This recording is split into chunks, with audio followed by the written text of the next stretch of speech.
ஏண்டா தெரியாம தான் கேட்குறேன். நாம காசு கொடுத்து படம் பார்க்கறதுனால தானே அவன் அந்த நிலைமையில இருக்கான். அப்ப யார் முதலாளி? நாம தானே. நாம வேகாத வெயிலில் நின்றுட்டு இருப்போம். அவன் ஏசி காரில் நாயை பக்கத்தில் உட்கார வச்சு கட்டி பிடிச்சிக்கிட்டு உன்னை நாயை விட கேவலமாக மதித்து பார்க்காத மாதிரி போய்கிட்டே இருப்பான்.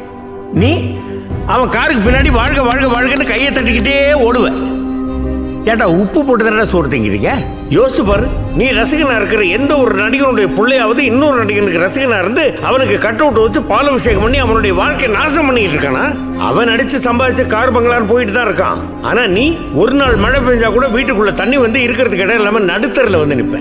ஏன் அன்னைக்கு நீ ரசிகனா இருக்கிற எவனாவது உன்னை வீட்டுக்குள்ள சேர்த்துக்க வேண்டியதானே? வெறும் படத்துலையும் மேடையிலையும் மட்டும் உன் காலுக்கு செருப்பா இருப்பேன்னு பேசிட்டு நீ உதவின்னு அவன் வீட்டு வாசலுக்கு போய் நின்னா உன்னை செருப்பாலேயே அடிச்சு தொடுத்தும்.